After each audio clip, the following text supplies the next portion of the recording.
YouTube, mic check 1 2, mic check 1 2, y'all. We coming with the disturbing word of YNW Melvin, nigga. Fucking Melly. Nah, let me stop. But we coming with a YNW Melly video, bro. Bro, this nigga been in jail since like shit for like 4 5 years, nigga. Damn, nigga still ain't got a trial, man. Free my nigga Melly, bro. He ain't do shit, bro. Simple.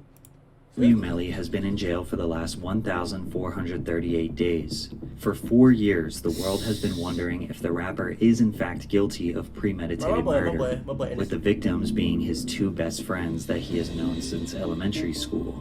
As of right now, the death penalty is a potential fate for him.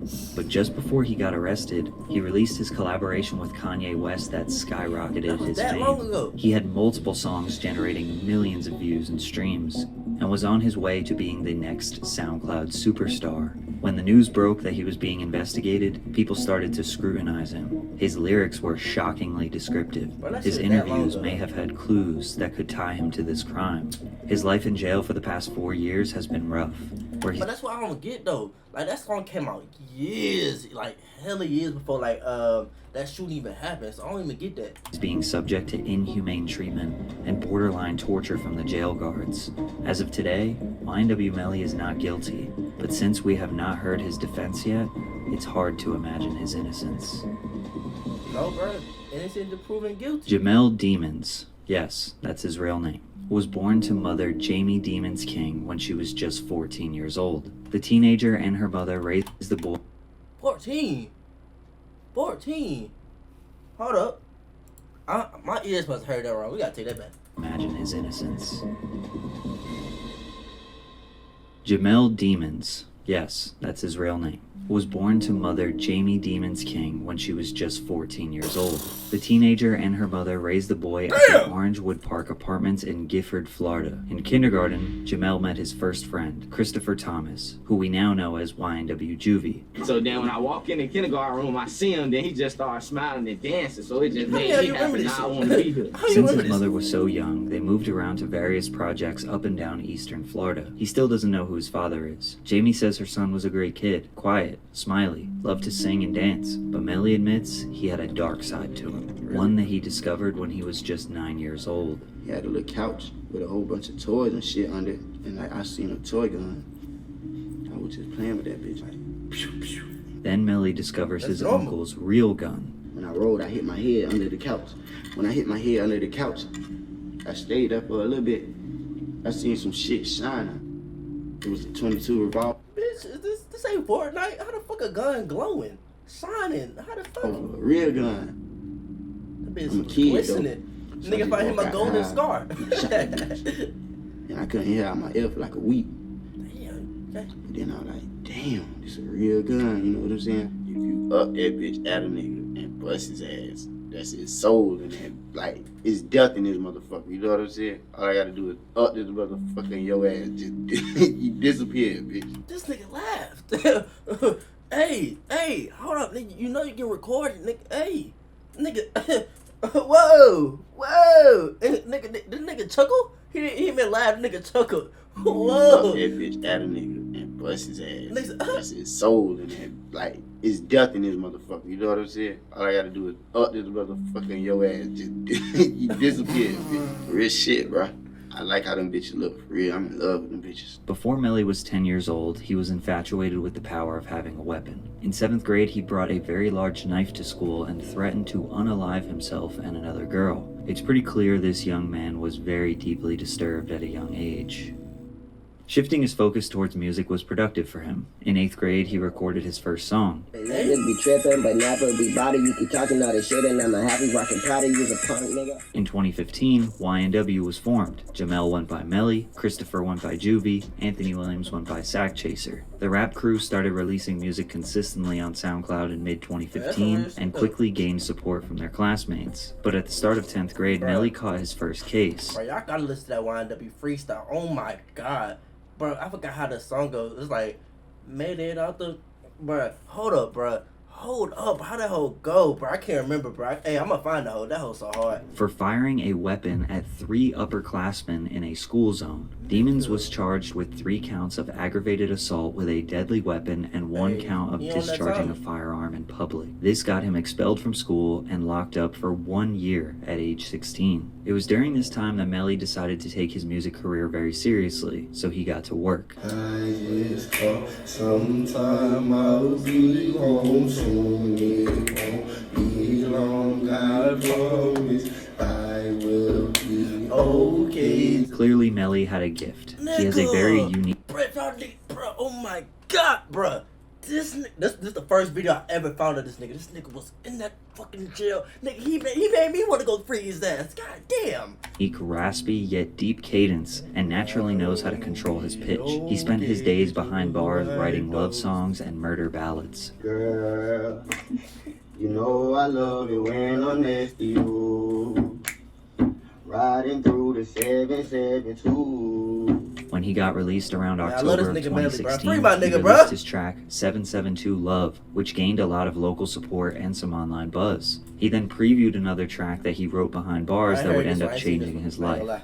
I ain't getting roll no weed, I ain't getting roll no switches. I was locked up on Christmas, ain't getting to see my niggas. Melly knew this track, Murder on My Mind, was going to be a big one. He eventually recorded the song on a... It's a hard one to get, man. Hey, I know I'm pausing on nigga. Fuck you, bruh.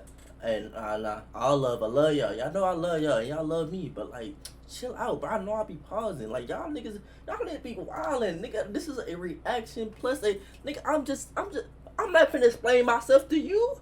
Anyway, bro, but this a whole video to get through, bro. Cause like, bro, like this nigga is so talented, bro. Like this nigga got the whole world locked in. Like he got the whole world in his hands, bro.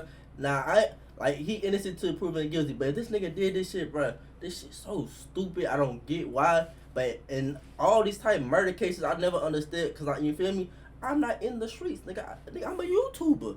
I'm a YouTuber. Simple. A whole new beat with a faster tempo and released it in March of 2017. This is where Melly started taking his social media presence very seriously, focusing on Twitter, Instagram, and YouTube. Since he was on parole from his previous bid, the judge actually used this song as a violation of his parole because of its detailed lyrics of Melly fantasizing about murdering people, and thus he got locked up again. Now, using song lyrics to incriminate someone is illegal in some states, and a lot of people like to make the argument that it's just art, which is definitely true, but Melly, even outside of his music, has made multiple questionable statements that are too dark to ignore.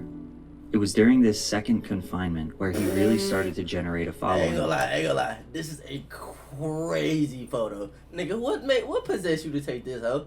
Like this nigga, I ain't gonna lie. If I'm the juror, bro, and they show me this picture, I'm like,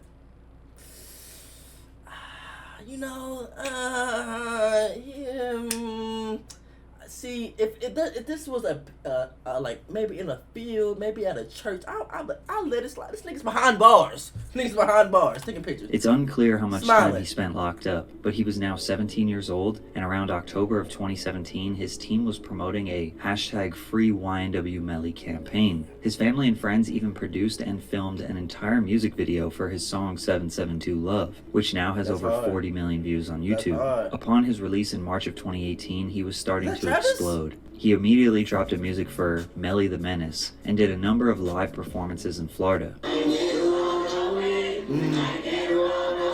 What?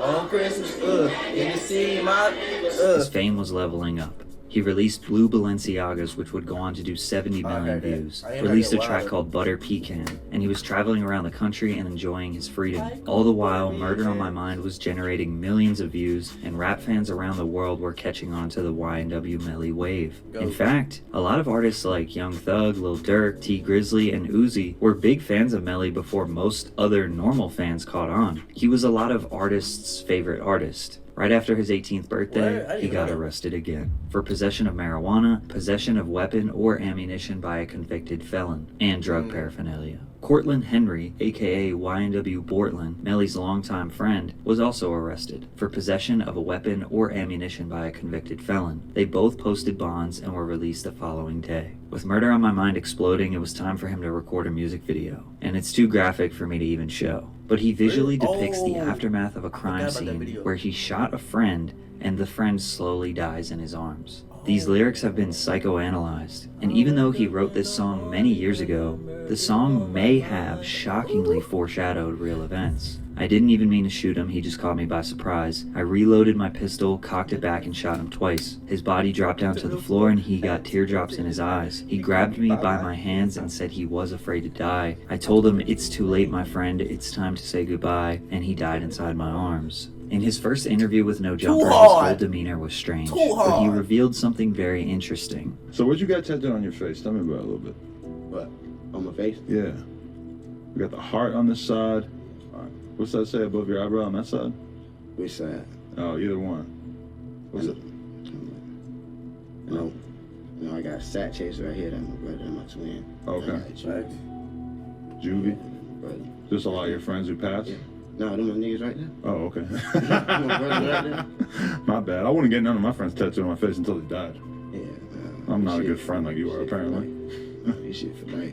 So Melly has his two best friends' name tattooed on his face. These types of tattoos are usually to commemorate lost ones, but in this case, they are alive and well, for now. As Melly was finishing up his album We All Shine, That's a Reese though, that's a Reese. Low key, cause look, hold up. Like, you know how niggas, like, bro, everybody know a nigga, bro, like, that got get their mom name tatted, bro. Like, you feel me? It just kind of like that. It's like, hey, that's my nigga, that's my twin. We grew up together, like bro said, like, oh, was it Portland? Or bro, one of them old, bro. Like, I think it was like Juvie. Like, Juvie and YNW Melly, they grew up like together since kindergarten. Like, man, nigga, that's his nigga, bro. They been getting together since like high school. Come on now. Don't you reaching. one of Kanye West's writers, Sci-Hi the Prince, showed him Melly's music. Ye flew him out to LA to work on music, and when he got there, they had a pretty funny first meeting. I was eating a pickle in this refrigerator. When I turned around, all I heard was, "Who pickled them is?" Yeah. I was like, "Oh shit, that's Kanye, what the fuck?" Then he was like, yeah, how long the pickles been in there? I'm like, I don't know. I smashed that thing. Then he came and he was like, let me get one. Nah, I'm not gonna touch those. So Melly, his manager 100K Track, and Kanye are in the studio for 2 hours listening to music until he asks Melly to play some of his songs. And this is what happened. Then we play Mixed Personalities, and he goes crazy. He's like, bruh, this is me, this is Ye, this is Kanye, this is Easy. The fact I can see Kanye doing that, like, just hype as fuck, like, yeah, nigga, what? Nigga, like some Soulja Boy shit, nigga, that's me, nigga, he took my whole flow. Like I can see that nigga doing it. This is me, and he's like, I'm like, damn. So me and Melly looking at each other like, he took my whole flow. He like, bruh, I want to jump on this. This is me. This is easy. He said, I want to jump on this. But then after I told him no, he was like, damn, why? I was like, because we about to drop it. We're in the process. He's like, bruh, whatever I got to do, I'll get it done, like, to be on the record, like, because this is really me. Like, I'm feeling a connection to it. Kanye resonated with the Mixed Personalities track, most likely because of his struggles with bipolar disorder, which Melly also admits he has been diagnosed with bipolar disorder. They came together, filmed a music video with Cole Bennett, and it would ultimately get released. This is only the second SoundCloud artist that Ye collaborated with, before Donda. The other one was Lil Pump. So Melly just secured a ticket to superstardom with that feature. But just when things were looking great, a very, very dark day was around the corner. On October 26, 2018, YNW Bortland, whose real name is Cortland Henry, shows up to Memorial Miramar Hospital with 2 dead bodies in his car. The victims were both on the right side, front and back seat. They were the bodies of Anthony Williams, aka YNW Sack Chaser, and Christopher Thomas, aka YNW Juvie, Melly's 2 childhood friends. The vehicle had 8 shots on the right side and 1 through the back window. The police asked what happened, and Bortland said they were victims of a drive-by shooting. He said he left the New Era recording studio in Fort Lauderdale, drove west on 595, then south on 75, and exited on Miramar Parkway heading... The internet is some police, god damn.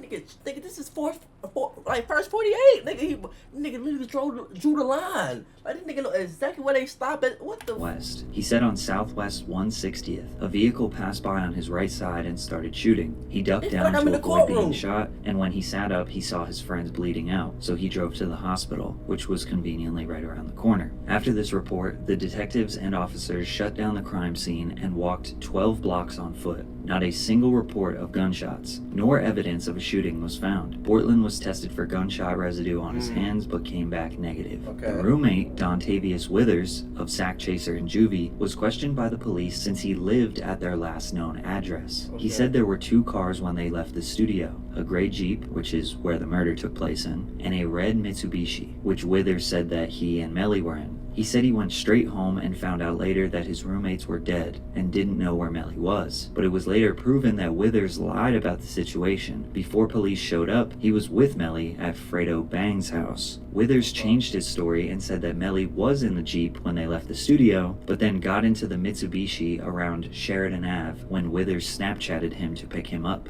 Police obtained security footage from the manager of the recording studio, which proved Melly left in the gray Jeep. He got into the back left seat. Remember, victims were in the front right and back right seats. Cell phone records show that Withers went straight home without stopping, so Melly never entered the Mitsubishi. When police investigated the Jeep, they found one .40 caliber shell casing on the floorboards where Melly was sitting. It was inside a white plastic bag. If this was a drive-by, there would not be shell casings inside of the car. This supports evidence that shots occurred from inside of the car. Police were able to obtain team...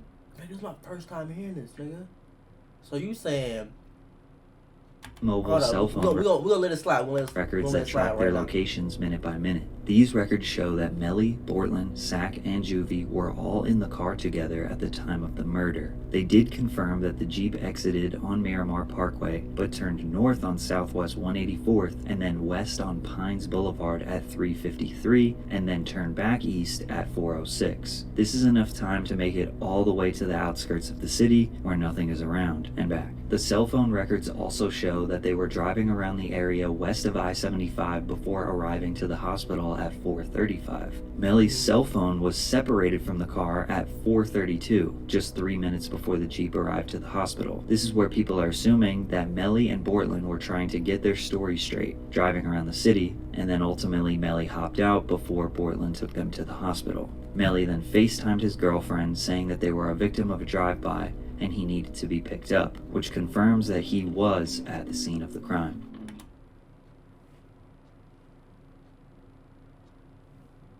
Jesus Christ. Jesus Christ. What the heck? Okay.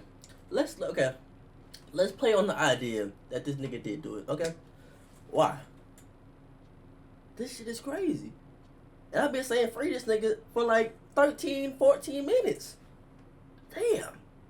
Shit. Hey, this is why you gotta get the information. Hey, but hey, nigga still innocent to proven guilty to me. Simple. Hey, it's a good story. It's a great story. Matter of fact, it's a great story. So far, nigga, you almost had me convinced. But look, we gonna wait till the story come out, but damn. So the nigga was in the car. Bro said he hopped in a little red Mitsubishi, but he never did, apparently. Bro was on the left side. They found some shells in the on the floor. Yeah. What y'all think? What y'all think? So police knew that there were a lot of conflicting statements from witnesses. Or they lying because they know who shot at the car, but they ain't trying to, you feel me? They ain't trying to snitch. They ain't trying to pull one of those. And even some straight up lies. They needed to conduct this investigation immediately. The next day when the news broke, YNW Melly took to Instagram and Facebook to grieve publicly, claiming that they took my brothers from me over jealousy. Melly proceeded with his career as usual. He released a documentary on his YouTube channel on December 4th, which featured Sack Chaser and Juvie, and a little bit about how close they were growing up. It also featured a section about how obsessed with guns Melly was. At the end of the documentary, it stated that 4 days after the completion of this film, YNW Melly and his friends were a target of a drive-by shooting. Then the Genius video dropped of Melly explaining the lyrics to his hit song Murder on My Mind, where he describes his love for guns and says he isn't a human murderer. It's a murderer. I murdered a and I murdered a bee. I am not no human murderer. But on January 3rd, 2019, he was arrested in But every time I see that shit had me weep up. I ain't no human murderer. Documentary, it stated that 4 days after the completion of this film, YNW Melly and his friends were a target of a drive-by shooting. Then the Genius video dropped of Melly explaining the lyrics to his hit song Murder on My Mind, where he describes his love for guns and says he isn't a human murderer. It's a murderer. I murdered a bee. I am not no human murder. But on January 3rd, 2019, he was arrested in Florida on weed charges. His sinister, smiling mugshot went viral. Just 3 weeks later, while he was still locked up, Mixed Personalities dropped with a Lyrical Lemonade video. This was a huge moment for Melly and Cole Bennett, as Kanye was the first veteran superstar rapper he had worked with at that point. The song went mega viral, and Melly's fame exploded. This was the first time a lot of people have heard of him. He was about to become a mainstream artist. But on February 13th, just less than a month later, the investigation concluded, and a warrant for his arrest for the murder of his 2 friends was now official. He immediately turned himself in despite claiming his innocence. 2 weeks later, the evidence against if he don't, they're coming for you. Nigga, what? What are we talking about? Melly was released. Police discovered that YNW Portland lied about where the crime actually took place. The police used a K9 to investigate the crime scene on Southwest 160th Street, which is where he reported the drive-by happened, but the dog found nothing. Officers then investigated a more rural area that they thought maybe was the crime scene, and the K9 found some evidence. The dog discovered 8 .40 caliber shell casings and 2 types of glass that matched the front passenger and rear passenger window of the Jeep. So now they know the crime scene is not even close to where it was reported. This prompted them to investigate the vehicle again, and they decided to do a trajectory analysis using rods and strings to determine flight paths of projectiles. And they confirmed that there is no way this could have been a drive-by shooting based on the bullet paths and the wounds suffered by the victims. The police suspect that they parked the vehicle and staged a drive-by shooting before showing up to the hospital. When autopsy reports came back regarding the victims' wounds, the evidence shows the initial lethal shot occurred from inside the vehicle and was initiated from the left rear passenger side, the same position occupied by Demons, which is Melly.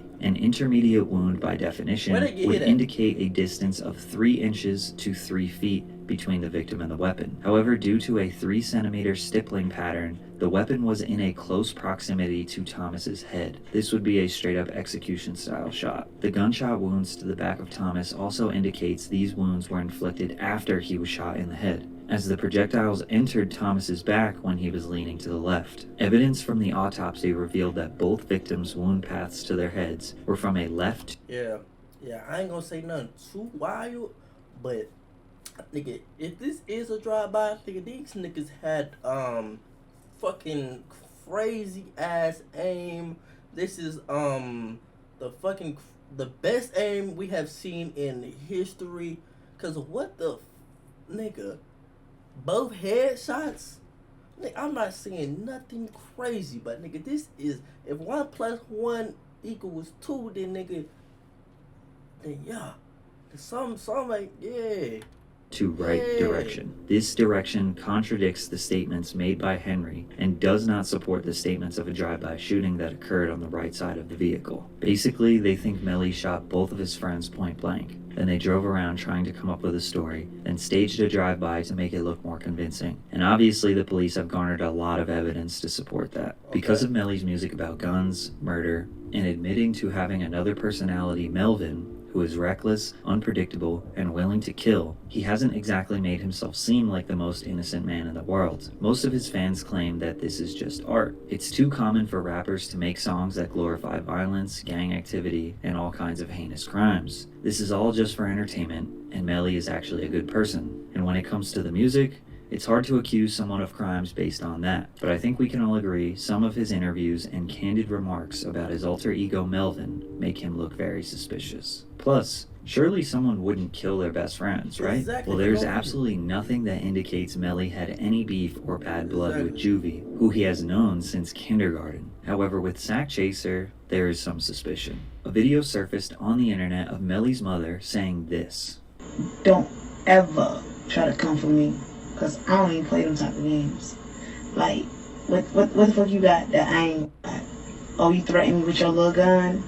Bitch, I got big guns." So she said Sack Chaser threatened her with a gun and also said that she has bigger guns. She was also in one of Melly's videos holding a Draco. So we can indicate from these that she might be into a more dangerous lifestyle than most mothers. Or maybe she was just being emotional on camera. Either way, she may have just gave the judge a reason to believe that there was a beef between Melly's mom and Sack Chaser, and that Melly would most likely defend his mother. Other than that, there isn't any strong intent for him to kill his friends, which is very important because they're trying to accuse him of premeditated murder. There are tons of rumors with very little or no evidence at all. Rumors that Sack Chaser was supposed to get $200,000 when Melly signed and he didn't want to pay him. Rumors that Sack Chaser got into a fight with Melly one time and knocked him out. Even rumors that Melly and Sack Chaser were in an intimate relationship. What the fuck is this?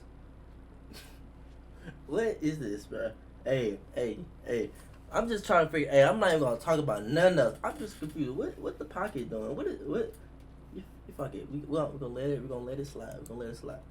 And there was jealousy. There's an alleged video of Melly admitting to the murder, but it was just him singing Kevin Gates lyrics. There's a message he sent to a random Instagram account the night of the murder that says, "I did that," but with no context provided. But again, all rumors and very low evidence. Yeah, like, it seems like the free money, prosecutors bro. have an extremely weak case. Exactly. There is no confirmed murder weapon, and there is no intent. So to charge someone for first-degree premeditated murder and seeking the death penalty, they need a very strong case. Also, keep in mind we have no idea what Melly's defense is going to be. 4 years later, and we still have only heard one side of the story. And since Melly has been locked up, his life has been rough. He pled not guilty in March of 2019. The next month, they announced that they were seeking the death penalty. He announced in June that he would be home soon, and was seen in court smiling. Melly vs. Melvin was his third studio album released while he was locked up, which eventually goes gold, and it spent 31 weeks on the Billboard 200 albums chart. Then in March of 2020, he's seen smiling in court again. In April, he tested positive for COVID-19. He'll be filing a motion for restricted release in hopes of better care due to any jails not being prepared to treat this new virus. He hopes for your support and to recover soon. Pray for Melly. Send positive energy to him, please. Despite his health, he was allegedly involved in several fights with inmates, guards, alongside inmates, etc., causing him to lose his privileges and send him to solitary confinement for 70 days. Then YNW Bortland was granted house arrest, which is extremely uncommon for someone to get released facing the severity of these charges. His team released another project in 2021, Just a Matter of Slime, which had an insane list of features, trying to hold on to the audience that is still there to support him. His physical condition got worse when it was reported that he had an abscess in his lower jaw, which is a bad chronic infection because of his diamond implants. He was denied dentist visits, a regular toothbrush. See, like, that shit just so stupid, bro. Like, bro, this nigga's innocent to proven guilty. Why y'all nigga treat this nigga like he's guilty, bro? Like, I don't get that. Like, bro, he got an infection. Let the dentist come in and fix my bro mouth, bro. Like, come on, cuz. Like, what are we doing, folks? Or floss because they can be used as weapons. People suspected that the jail are trying to torture and break him down while he awaits this trial. In March of 2022, he filed for a speedy trial and was granted it. We thought we were going to get the answers. Then it was pushed back a month, then another, and ultimately postponed indefinitely in May of 2022 after his own defense decided to rescind their speedy trial notion. There was another report that an inmate snitched on him and said he had shanks and pipe bombs in his cell, and he was trying to escape. But when they investigated, there was nothing. However, they did find weapons in someone else's cell close to him, so they were trying to pin it on Melly. At the end of 2022, he had made multiple long posts on his Instagram begging for help, citing specific officers that are abusing their powers, mistreating him, revoking his phone access, only letting him out of his cell for 1 hour a day, watching his every move, threatening to beat him up, and making sure his family never hears from him, cutting off all his communication with others, and straight up torturing him. These Instagram posts let us know the type of inhumane treatment that YNW Melly is facing right now. Now, a reminder, he has not been found guilty of anything, so this treatment is definitely excessive. Going into 2023, we still do not have a trial date. 4 years, Melly has been behind bars, waiting to know his fate. The prosecutors have 600 pages of DNA, ballistic evidence, witnesses lying, Melly's own... Did I just test my bro hands to see if it got, like, gun residue on him? Like, what the hell? This show could be done like this. Suspicious statements on social media, but they don't have a murder weapon, they don't have intent, and apparently they don't have anyone willing to testify against him. If Melly did this, it would be considered one of the most heinous crimes in rap history, but we don't know what his defense will be. So as of right now, he is innocent. Exactly. Do you love getting high, But that's why I've been saying, bro, is innocent to proven guilty. Like, bro, they treating bro like he done already been he already got the verdict. Like, God, bruh. Y'all, like I said, bruh, stay out the streets. Stay out the streets. Hey, no matter what, bruh. And don't talk crazy. We have a epidemic going on of people self snitching. Stop it. Stop talking. Please. Stop talking. But y'all, man, I love y'all. Y'all, we back. And it feels good to be back. And welcome to all the new subscribers. And if y'all like the video, make sure you like, comment, subscribe. And I'm gonna leave y'all with this. Hey, man, like the streets, like everybody heard this before. Like, especially if you're black, bruh. The streets don't lead to nowhere but two places, nigga: jail or death. Stop. Especially you already made it, bro. Like with Young Thug situation, bruh's already good, bro. Like, hey, I know some shit can happen, some stuff can happen, but yo, you way bigger than that, bro. Leave that shit in the past. But y'all, it was good talking to y'all, and I'll see y'all next video. We out.